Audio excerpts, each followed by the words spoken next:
Oi pessoal, espero que vocês estejam bem. Se você chegou nesse vídeo, eu estou muito feliz que vocês estão aí dando continuidade nos estudos. E bora lá, hoje a gente vai falar na nossa aula sobre ácidos carboxílicos. E é muito importante tudo que a gente vai falar hoje. Então, vamos sem perder tempo.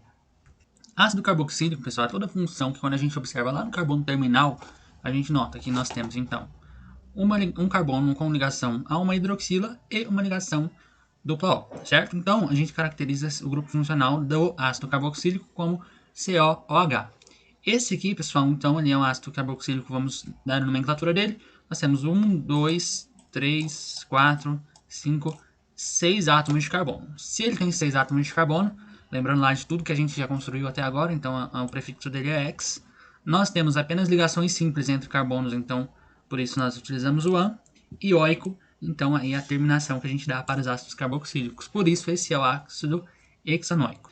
Em termos de solubilidade, a gente nota que ácidos carboxílicos são compostos em grande parte aí, solúveis em água, graças aí ao grupo hidroxila que a gente tem e esse oxigênio aqui que também contribui para formar ali, interações com a água, então que garante a solubilidade do nosso composto em ambiente aquoso.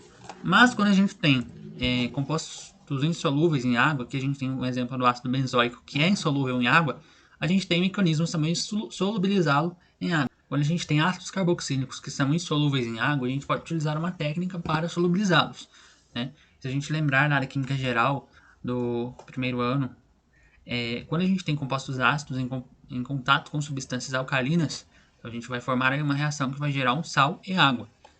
Aqui nesse exemplo a gente tem o ácido benzoico, que ele é insolúvel em água, mas quando ele reage então com uma base forte, aqui o exemplo do NaOH, a gente forma o benzoato do sódio, que é um sal derivado desse ácido carboxílico, e esse sal a gente observa que ele é solúvel em água. Então isso é uma técnica que a gente pode aplicar experimentalmente. Quando a gente tem ácidos carboxílicos que são insolúveis, a gente pode reagi-los em meio alcalino, e aí a gente vai, portanto, provocar a geração de um sal, que por sua vez esses sais aí, eles têm uma maior probabilidade de ser solúveis em água, tá bem? Como a gente já discutiu brevemente, mas pelo próprio nome da função orgânica a gente já entende que ácidos carboxílicos têm características de ácido. Então esses compostos eles são ácidos, né? Se a gente observa aqui da direita para a esquerda, então nós temos aqui nesse último composto, que é um ácido etanoico, que é um ácido carboxílico de 2 carbonos, a gente nota que o pKa dele é 4,76, que é bem menor do que os ácidos fracos que a gente vinha observando até agora, que são os álcools e fenóis também. Então a gente tem o pKa 4,76. Mas, se a gente usa de alguns artifícios, nós podemos tornar essa molécula ainda mais ácida. Lógico que a gente vai fazer algumas transformações nessa molécula. Mas observem aqui, quando a gente substitui um átomo de hidrogênio por um átomo de cloro, o pKa ele cai aqui bem expressivamente. Então ele era 4,76. Quando nós substituímos um átomo de hidrogênio por um átomo de cloro, nós temos o pKa que diminuiu para 2,86, quase 2 unidades de decréscimo do pKa. Por que isso acontece, pessoal? Pessoal, o cloro, como vocês já bem sabem, ele é muito eletronegativo. Compostos eletronegativos, assim como o cloro, a gente sabe que eles têm uma capacidade ali de atrair elétrons, né? Então a gente diz que esses átomos eles são grupos retiradores de elétron do ambiente. Então quando a gente tem um grupo retirador de elétrons ligado a uma molécula, a gente sempre vai observar ali que ele vai influenciar para o aumento da acidez dessa molécula.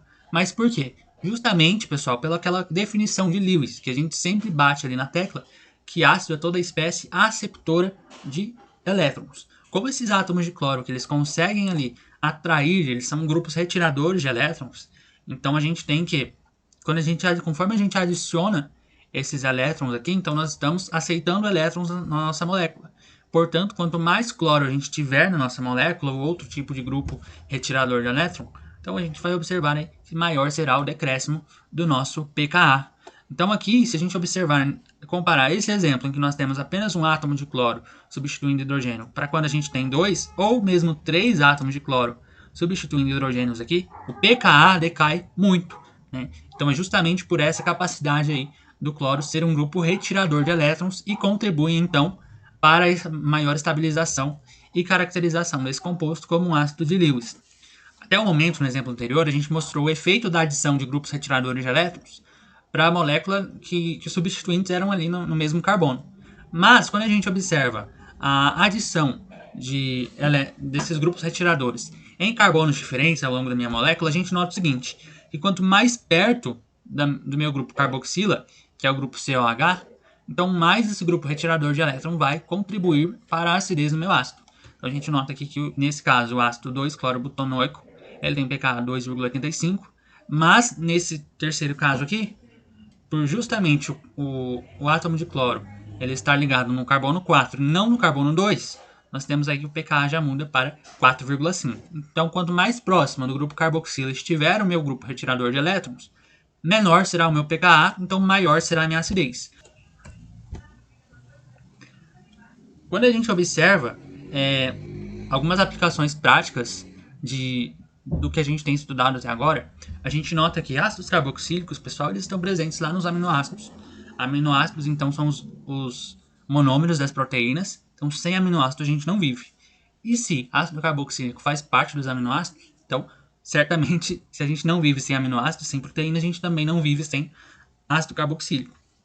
Então, a gente nota aqui que a gente tem um exemplo em que a gente observa que nós temos em um dos carbonos terminais a ligação C-O-COH, também. Então a gente nota aqui a presença do grupamento ácido carboxílico. E é nesse grupamento ácido carboxílico aqui, né, quando esse grupo estiver ionizado, então é onde a gente vai perceber a formação da ligação peptídica para a formação de proteínas. Vocês vão estudar isso na bioquímica e vocês vão amar. Muito legal. Ácidos carboxílicos eles podem gerar uma infinidade de compostos. Então a gente vai apresentar a vocês algumas das classes que podem ser formadas por ácidos carboxílicos. Então a primeira classe que eu vou apresentar para vocês hoje são os cloretos de acila. Tá? O que é um cloreto de acila? Observem aqui, vamos lembrar lá da estrutura do ácido carboxílico. No ácido carboxílico nós temos um carbono ligado a uma dupla O e ele está ligado também a um OH. Se a gente observa aqui, para os cloretos de acila, nesse exemplo aqui, para esse cloreto de acila em específico, a gente nota o seguinte, que essa estrutura, nós perdemos uma hidroxila, aqui nessa ligação nós perdemos uma hidroxila, e aqui a gente tem um cloro no lugar da hidroxila. Então isso a gente chama de cloreto de acila. Notem a importância da gente saber aí diferenciar e reconhecer algumas funções orgânicas, tá? Porque a gente poderia cair no erro muito bem e achar que essa função, se a gente olhasse só essa dupla ligação com oxigênio e essa ligação com hidrogênio, a gente poderia cair no erro e achar que isso aqui seria um aldeído, tá? Mas aí, agora vocês tendo esse conhecimento do que é um cloreto de acila, que é um derivado de ácido carboxílico que perde sua hidroxila, e no lugar da sua hidroxila nós temos então um grupo cloro ligado a ele, então vocês já sabem identificá-lo. A gente já vem discutindo que tanto o oxigênio quanto o cloro eles são grupos bem eletronegativos. A gente frisou isso bastante na aula de hoje. Quando a gente observa para a estrutura do cloreto de acila, a gente nota o seguinte, que em virtude do tamanho do comprimento das ligações entre carbono e oxigênio e o carbono e cloro serem muito diferentes, né, a gente não tem uma sobreposição de orbitais tão legal. Então os orbitais ali eles acabam gerando um certo impedimento tridimensional entre uma ligação e outra. Isso favorece o quê? Isso favorece que esse grupo de cloreto de acila seja muito reativo, tá bem? Então, a gente não tem uma grande estabilidade, então esses grupamentos aqui, quando a gente observa o cloreto de acila, eles serão muito reativos, tá bem? Então um exemplo da reatividade do cloreto de acila, lógico que a gente não vai falar de mecanismos de reação aqui ainda, mas só para vocês conhecerem, né? Cloreto de acila, eles podem reagir com ácidos carboxílicos e formar aqui uma nova função orgânica. Essa função orgânica a gente vai chamar aqui de anidrido de ácido. Vamos estudar um pouco melhor sobre ela agora. Pessoal, um anidrido de ácido, ele é basicamente, aí se a gente observar, é uma estrutura em que dois ácidos carboxílicos, eles é como se eles se fundissem e formassem uma única função orgânica que a gente chama de anidrido de ácido. Por quê? Se a gente observa, a gente tem então um carbono ligado a uma dupla O, ligado a um oxigênio. Aqui desse lado, o que a gente tem? A gente tem um carbono ligado a uma dupla O e ligado também a um oxigênio. Se a gente separasse essas estruturas, a gente verificaria o quê? Para a gente formar um ácido carboxílico, então, a gente bastaria substituir esse grupamento ligado ao oxigênio por um átomo de hidrogênio. Então, isso vale tanto para esse grupo que a gente vê à esquerda, quanto para o grupo que a gente vê à direita.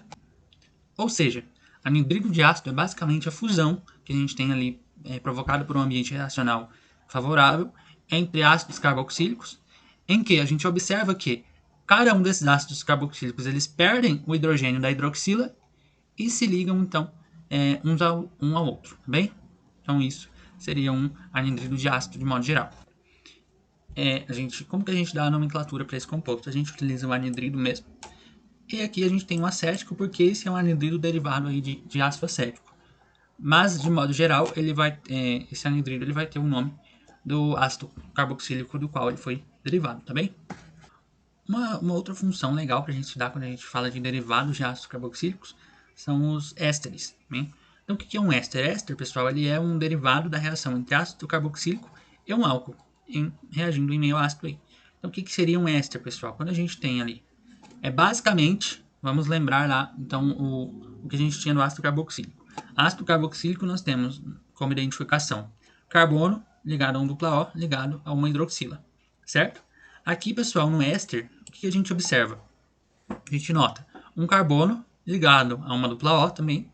Aqui ele está ligado a um oxigênio, mas em vez de ele ter um hidrogênio aqui ligado a esse oxigênio, que seria a hidroxila do ácido carboxílico, então a gente tem uma outra cadeia carbônica, bem? Então aqui a gente tem uma outra cadeia carbônica no lugar do hidrogênio, então isso aqui seria um éster. Ésteres, pessoal, eles são aí muito importantes no nosso dia a dia também, muito comuns. Vocês devem ver na bioquímica que eles são, que ácidos graxos, eles contêm funções orgânicas do tipo éster em suas constituições, isso é muito bacana para a gente estudar. Eles são precursores também na reação de saponificação. Então, quando a gente que é químico, quando a gente produz sabão no laboratório, não sei se vocês já tiveram a oportunidade de produzir sabão, a gente realiza aqui a reação de saponificação com o éster. O que acontece, então, nessa reação? Então, aqui a gente tem, se a gente observar bem essa molécula, a gente tem 3 grupamentos ésteres ligados nessa molécula, que eles estão aqui destacados de rosa, de azul e de verde. Quando eles são submetidos a um processo de aquecimento com a presença de uma base forte, então a gente vai formar uma molécula de glicerol e sais carboxilatos de potássio. Esses sais carboxilatos de potássio, pessoal, eles que aí têm a capacidade então de remover as gorduras formando micelas. O que seria a micela? A micela, elas são estruturas formadas quando nós temos uma molécula que possui uma parte polar e uma outra parte apolar. Então aqui a gente tem a cabeça, né, dessa molécula aqui representando a parte polar, que se dissolve em água, e essa cauda aqui representa a parte apolar. Então o que acontece aqui? Então a gente tem uma molécula, uma fração de gordura aqui representada. Então se vocês notarem, essa gordura, se é uma gordura, ela é um composto apolar, vocês observam que a parte apolar, ou seja, a cauda dessa molécula, está interagindo com a gordura. Ao passo que todas as cabeças, né, as cabeças polares, ou seja, que se dissolvem na água, estão voltadas para fora. Então o que acontece aqui?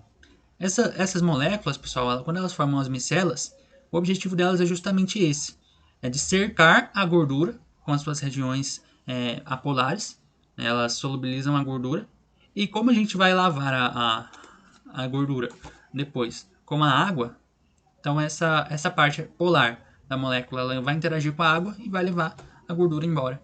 Então por isso que esse é o mecanismo que o sabão faz todo dia lá quando a gente lava a nossa louça. Então é por meio da formação de micelas que a gente consegue tirar a gordura das panelas da nossa casa. Uma outra função derivada de ácidos carboxílicos são as amidas, mas as amidas a gente vai ver elas sob uma outra visão, tá bem? Na próxima aula a gente vai falar de funções nitrogenadas. E aí, quando a gente falar de funções nitrogenadas, a gente vai dar aí um destaque especial para as amidas, tá? Mas eu quero que vocês entendam aqui nesse momento hoje que ácidos carboxílicos também podem gerar amidas. Então, pessoal, essa aula era isso. Espero que vocês tenham gostado. Qualquer dúvida, fica à disposição. Um abraço e não desistam aí das nossas aulas. Até mais.